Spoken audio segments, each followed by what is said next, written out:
uma conversa entre dois pastores. Na presença de Deus e de Cristo Jesus, que há de julgar os vivos e os mortos por sua manifestação e por seu reino, eu exorto solenemente, ou formalmente, ou majestosamente. Paulo aqui, falando com quem? Timóteo, dois pastores. Um pastor velho, no final de carreira, e um pastor novinho, no início de sua carreira. O relacionamento entre dois pastores aqui. E o pastor mais velho, ele começa dizendo assim para o pastor mais novo: pregue a palavra. Esteja preparado a tempo e fora de tempo. Repreenda, corrija, exorte com toda a paciência e doutrina. Pois virá o tempo em que não suportarão essa doutrina. Ao contrário, sentindo o conselho dos ouvidos, juntarão mestres para si mesmos, segundo os seus próprios desejos. Eles se recusarão a dar ouvidos à verdade, voltando-se para os mitos. Você, porém, seja moderado em tudo. Suporte os sofrimentos, faça a obra de um evangelista, cumpra plenamente o seu ministério. Eu já estou sendo derramado como uma oferta de libação, oferta de sangue, né? Está próximo o tempo da minha partida. Combati o bom combate, terminei a corrida, guardei a fé. Agora me está reservada a coroa da justiça, que o Senhor justo juiz me dará naquele dia, e não somente a mim, mas também a todos os que amam a sua vida. Paulo, o velho pastor, um pastor no fim de carreira, aconselha a Timóteo, um novo pastor, um pastor no início de sua carreira.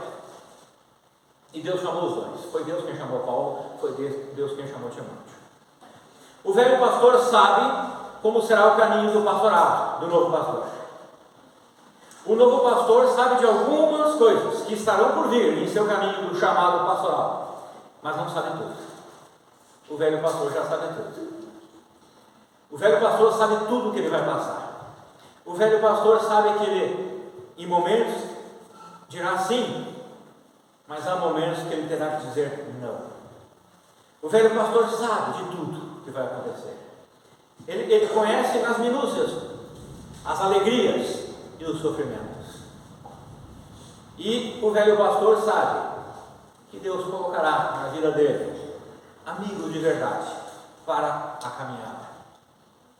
Mas o velho pastor sabe que o melhor amigo é o sumo pastor Jesus Cristo, aquele em quem ele pode ir a todo momento e abrir o seu coração. O novo pastor não sabe de tudo. O novo pastor imagina que aguentará tudo e qualquer tranco. Mas só o Senhor e o velho pastor sabem dos trancos. E que o pastor novo somente permanecerá até o fim se entregar-se de corpo e alma em total confiança ao Senhor, conhecedor de todos os trancos. É assim que funciona na vida de um pastor. Paulo exorta Timóteo. Exortar é uma palavra que tem sido, não vou dizer deturpada, mas modificado o significado em nossos dias.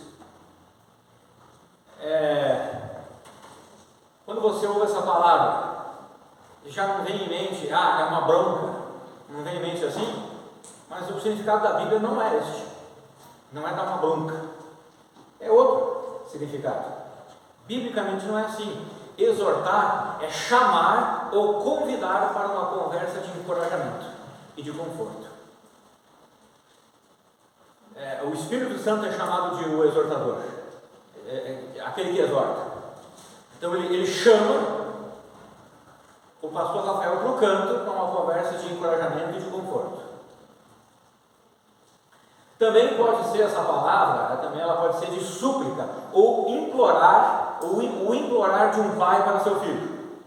Porque um pai imploraria algo ao seu filho, porque tal pai conhece o caminho e ama seu filho. Então ele implora ao seu filho: filho, não toma essa decisão, por favor, eu lhe imploro. Não faça isso, não siga por esse caminho. Eu já conheço, eu sei o que vai dar.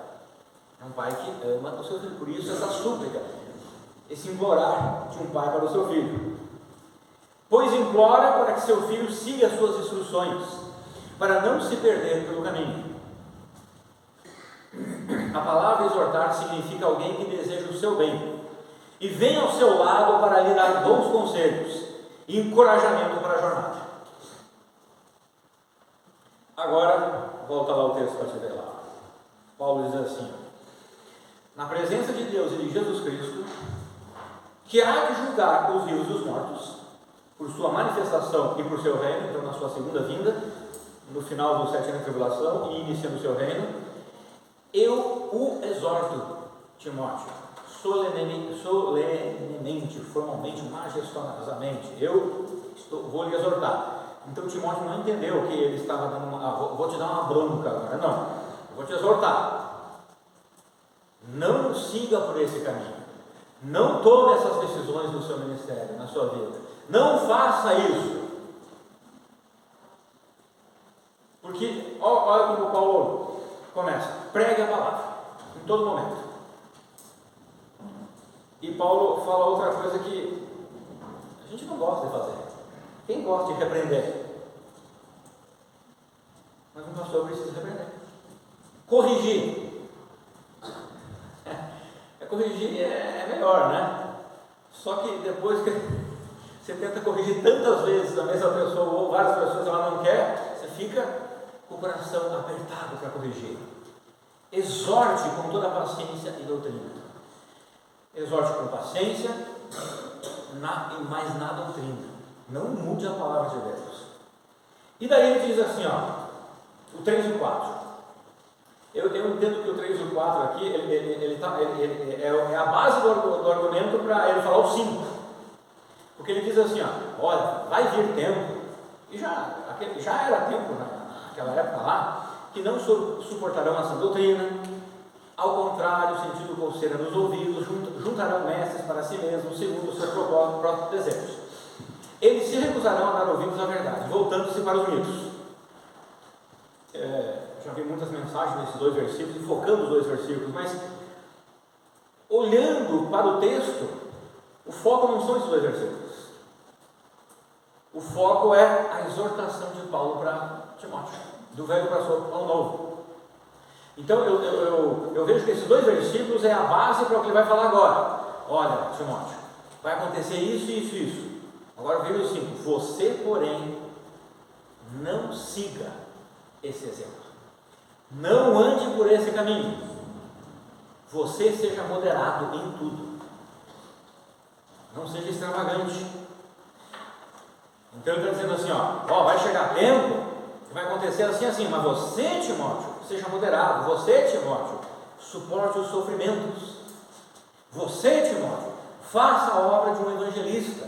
Você, Timóteo, cumpra plenamente o seu ministério. Ou seja, Paulo está dizendo, olha, vai acontecer isso e isso no mundo e no meio da igreja. Vai acontecer assim e assado.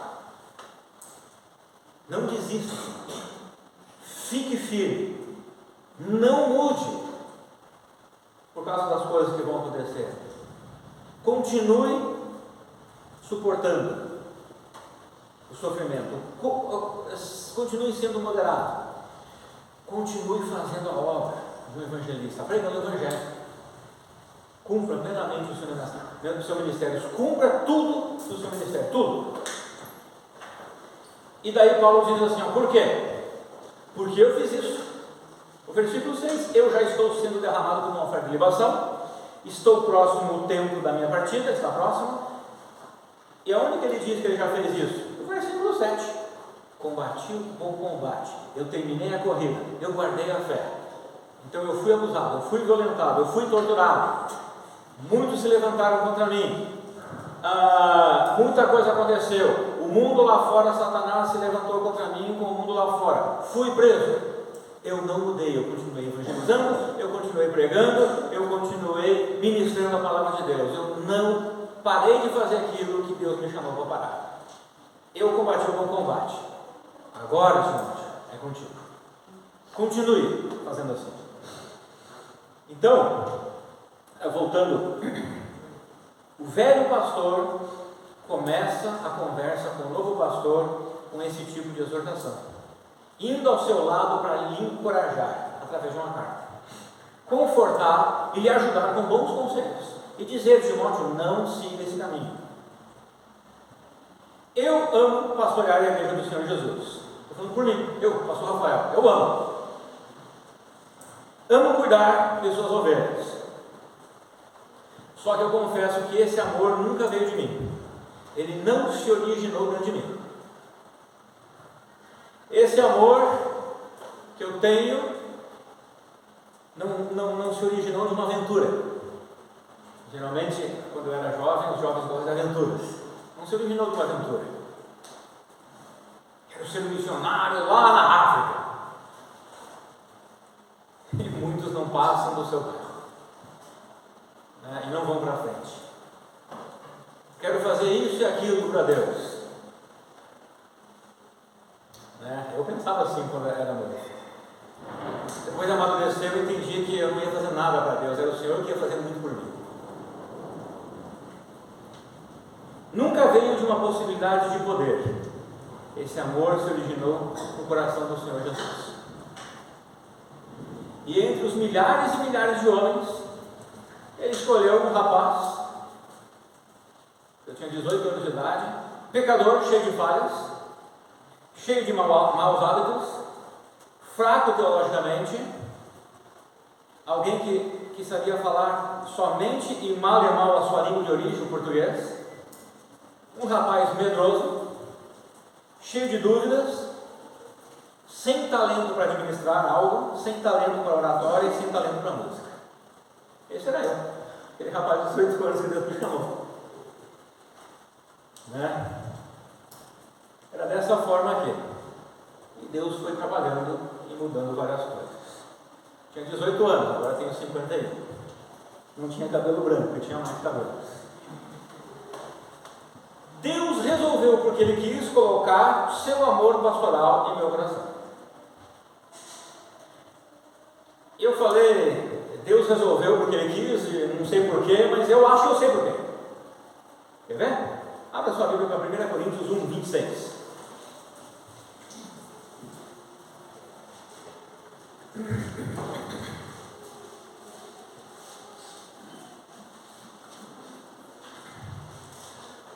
Primeira carta aos Coríntios 1, 26. Até o 31 eu vou ler. Irmãos, contemplai a vossa vocação. Falando para todos aqui, tá? E o pastor está incluso nessa vocação. Pois não foram convocados muitos sábios, de acordo com critérios humanos, nem muitos poderosos, nem tão pouco nobres. Pelo contrário, Deus escolheu justamente o que para o mundo é insensatez para envergonhar os sábios. Escolheu precisamente o que o mundo julga fraco para ridicularizar o que é forte. Ele escolheu o que do ponto de vista do mundo é insignificante, desprezado, e o que nada é, para reduzir a nada o que é, com o objetivo de que nenhuma pessoa se vanglorie perante Ele. Somos de Deus em Cristo, portanto, vós sois dele, em Cristo Jesus, o qual se tornou para vós, para nós, sabedoria da parte de Deus, justiça, santificação e redenção, a fim de que, como está escrito, aquele que se gloria, glorie-se no Senhor. Então eu posso me gloriar. O texto está falando, eu posso, no Senhor Jesus. Porque Deus colocou vários pastores na minha vida e tem colocado. Tenho conhecido novos pastores que Deus tem colocado. Deus tem colocado irmãos e amigos, diáconos e vocês. Porque muitas vezes nós lemos nas entrelinhas o que vocês escrevem em algum lugar e nós notamos a gratidão de vocês. Mas às vezes com alguma frase simples se é notada aquela gratidão. E eu lembro dos pastores do meu passado. Eu nunca esqueço de um pastor Cláudio Souza, da convenção. Ele era militar, fuzileiro naval antes de ser pastor. A esposa dele queria ser pastor, eu estou brincando, ela não queria, mas ela queria o ministério. Então ela orou durante 10 anos. E ele queria ser militar, ele era militar durão.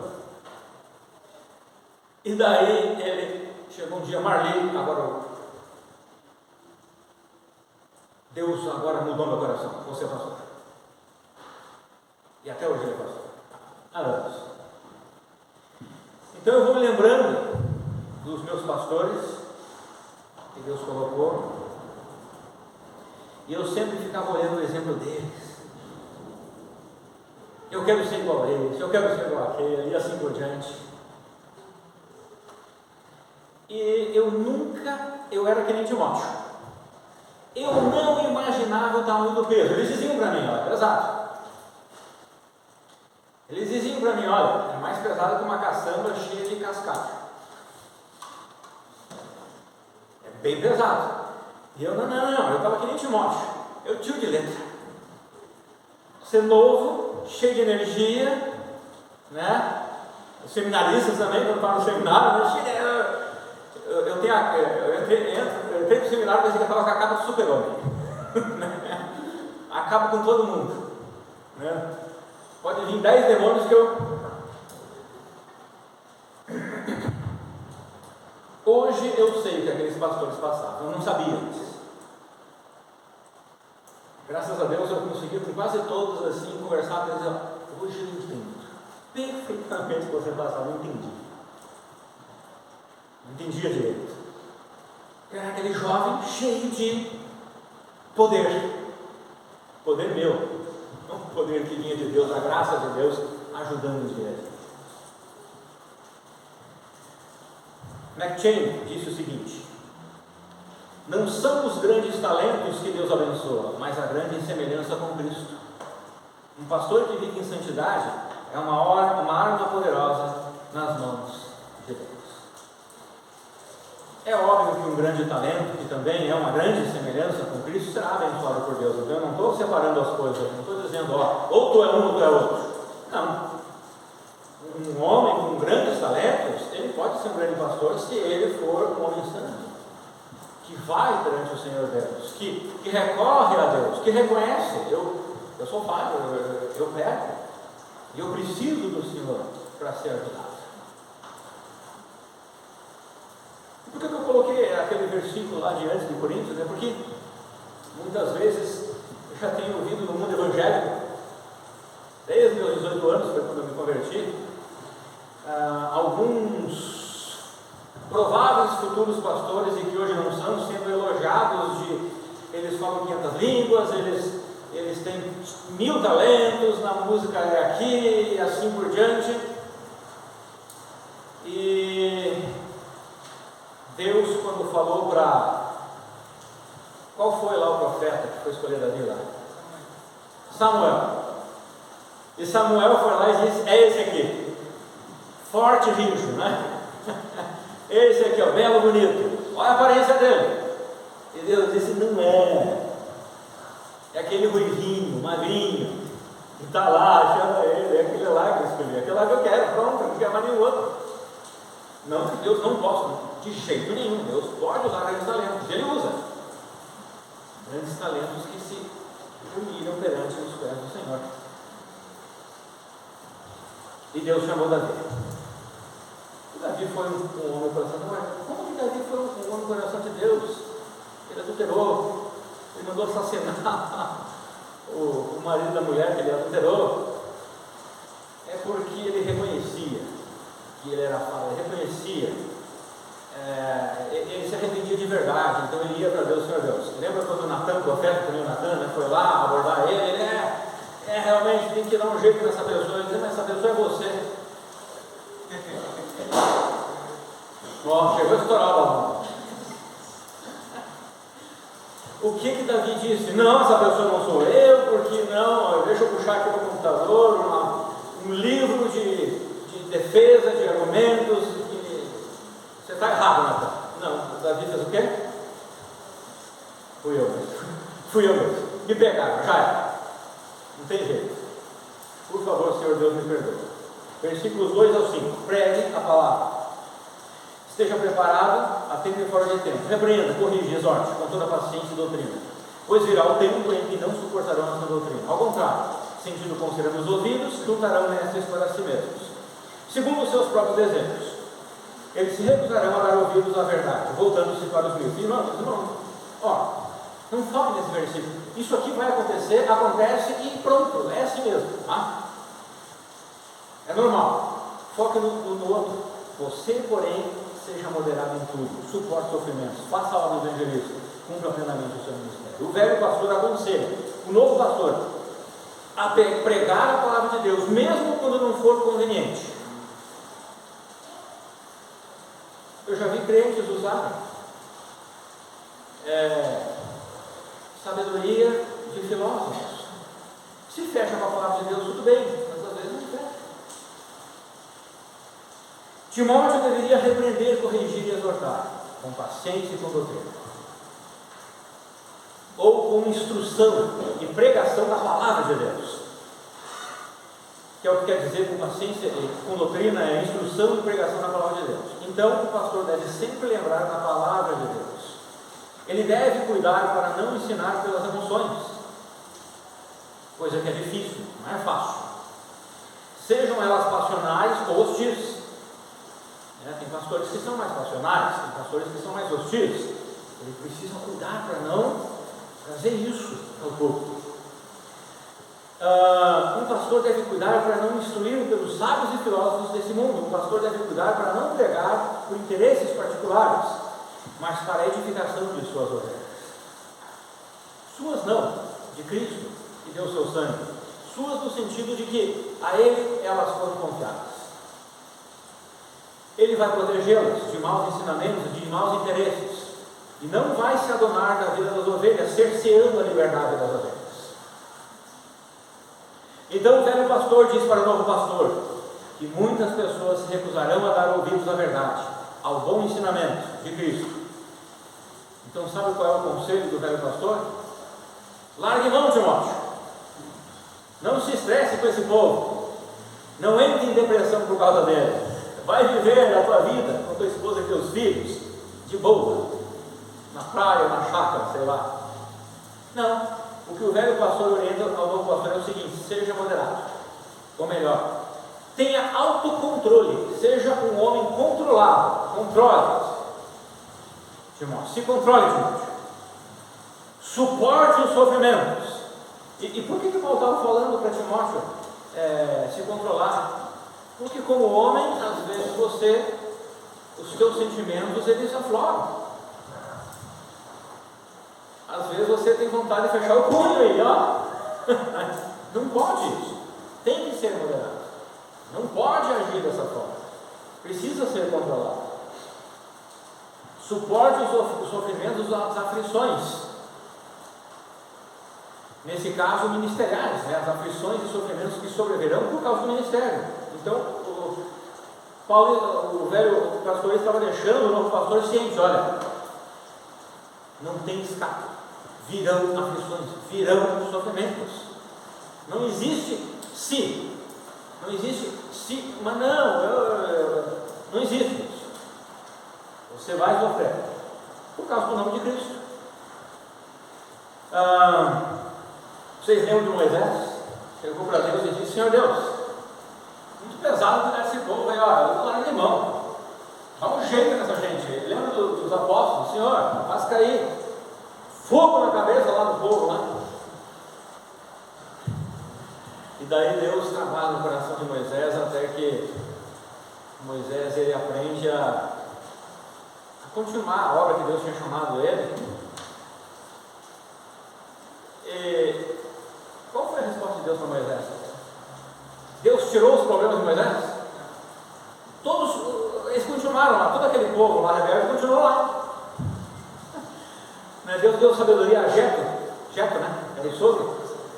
Olha, pega homens de confiança mesmo, que vão estar contigo, alinhados contigo, e vão te ajudar na obra que eu te designei para dividir essa carga. Então, Jesus tacou em fogo, né? Os apóstolos pediram lá, os discípulos pediram, ele não tacou fogo. Porque o pastor precisa suportar as aflições. E assim, irmãos, confesso que o pastor não precisa vir e demonstrar isso, para todo mundo: estou sofrendo, gente, vem cuidar de mim, não. ele faz o escritório dele, ele ora ao Senhor, ele conversa com o outro na chegada e pronto. O Senhor é suficiente para nos ajudar, o Senhor é suficiente para nos consolar, para nos confortar, para nos guiar, para nos exortar, para nos corrigir. Ele usa pessoas que ajudam com isso. O novo pastor deveria continuar pregando o Evangelho aos não salvos, e ele deveria cumprir plenamente o seu ministério pastoral, não parcialmente, não de qualquer jeito ou mal porcamente, não, ele deveria continuar até o final, plenamente, na sua totalidade. Ele não deveria parar, não, vou parar agora. Eu estou sofrendo muito, a coisa está difícil, eu não sei o que vai acontecer com a minha vida, eu vou dar aqui uma parada, uma pausa, porque enquanto Deus não me mostrar do outro lado da montanha, eu não continuo. E se Ele me mostrar lá do outro lado da montanha coisas piores, aí eu paro de novo mesmo. Não. Paulo está dizendo para Timóteo: continue, vá para frente, não pare. Na minha visão, um pastor não deve aceitar pastorear uma igreja que procura limitar, cercear ou anular o ministério pastoral. Estou falando de pecado, não é isso. Uma igreja assim deve ficar sem pastor, ou ter um pastor que não tem o amor de Deus pelo ministério pastoral, com uma disciplina para aquela igreja nunca crescer e até deixar de existir se não se arrepender. Que igrejas deixaram de existir que agiram dessa forma e foram exortadas? São quase, eu acho que são 7 igrejas, não existe mais nenhuma delas, todas foram exortadas no livro de Apocalipse. Acho que não existe nenhuma mais, né? Lá na Turquia, das 7 igrejas de Apocalipse. Só Esmirna, né? Só uma então que resolveu, mas não, vou mudar, vou fazer o certo, o correto. Versículos 6 ou 8. Eu já estou sendo derramado como uma oferta de libação. Está próximo o tempo da minha partida. Combati o bom combate, terminei a corrida, guardei a fé. Agora me está reservada a coroa da justiça que o Senhor, justo juízo, me dará naquele dia. E não somente a mim, mas a todos que amam sua vida. O velho pastor estava deixando uma boa herança ao novo pastor, conselhos de quem combateu o bom combate no ministério pastoral. No verso 6, o velho pastor está prevendo o seu fim nesse mundo. A morte se aproxima, logo ele seria promovido ao céu. O velho pastor usa de eufemismos no verso 6 para suavizar que ele estava para morrer em breve, pois para mostrar que logo morreria, ele diz que a sua vida estava sendo oferecida a Deus como um sacrifício de libação, de aspersão, quando o sacerdote aspergia o sangue, do animal para oferta no altar ou no lugar santo. Os irmãos lembram lá as mensagens de Levítico. Ele também procura mostrar que sua morte estava próxima pelo eufemismo de alguém que está de viagem e logo partirá para outro lugar. E no verso 8, o velho pastor pode se regozijar de que ele estava chegando ao fim de sua carreira e conseguiu cumprir seu propósito de vida, o qual Deus o chamou para viver nesse mundo. Ele foi um bom soldado, combatendo um bom combate. Ele foi um ótimo atleta, porque havia terminado o percurso de sua corrida. E ele foi um segurança, porque guardou as verdades da palavra de Deus. É isso que Deus espera dos pastores. É isso que o Senhor espera de mim. Saber que a igreja tem um dono. É Cristo. Não sou eu. No momento que o Senhor dizer: Pastor Rafael, eu quero você agora cobrando em tal lugar. Senhor, eis-me aqui. Essa igreja não é minha, é sua. Continue conforme o Senhor quiser. Esse é o coração de pastor. O coração de lobo já é diferente. Ele quer ficar, quer, se acha guardião da igreja. Não, a gente é guardião da palavra de Deus. O guardião da igreja é o Cristo. MacArthur cita o seguinte: Paulo via a sua vida como tendo sido completada. Ele havia conseguido realizar, por meio do poder do Senhor, tudo que Deus o havia chamado para fazer. Tem outra pessoa, que eu não lembro o nome, pensa que Paulo não queria dizer que ele deu o seu melhor, algo que poderia ser bem possível. Paulo fez isso. mas que Paulo queria dizer que correu na mais nobre de todas as carreiras, o ministério do Evangelho. Agora, essa nobreza tem um custo grande e que a maioria não quer pagar. A maioria só quer o bônus do ministério do Evangelho, não quer o bônus. Muitos até começam, e a coisa começa a vir os trancos, e começa a encrencar, e cai fora. Eu confesso aos irmãos que várias vezes eu orei a Deus: Senhor Deus, o Senhor não quer me arrumar outro negócio, estou fazendo esse mundo aí, né? Eu capinar um lote aí, eu gosto, né? Eu aprendi com meu pai. Mas Deus sabe de tudo. Creio que todas essas palavras do velho pastor eram de alívio. Ele não temia a morte, pois apesar de ser algo normal para todos nós, era passagem para a recompensa e para uma vida melhor. Irmãos, o parto é sempre um risco e causador, não é verdade? As mulheres que já tiveram filhos, o parto é sempre um risco, não é? E causador. E o pós-dor também. E umas pós-depressão também, coisas assim, né? Mas é necessário para depois se ter aquela pequena, linda e perfeita criatura nos braços, né? Aquela criança linda, bonita nos braços, vendo ela crescer. Então, na sua conversa, o pastor velho estava deixando o exemplo ao pastor novo. Enfim, o velho pastor iria receber sua coroa, a coroa da justiça. Não era uma coroa literal, mas a justiça plena em sua vida por ter vivido fiel ao seu chamado nesse mundo injusto. O velho pastor, enfim, poderia experimentar toda a justiça de que lhe foi imputado um dia, nesse mundo, por Cristo, pela justificação de Cristo, quando ele colocou sua fé em Cristo e o recebeu em sua vida.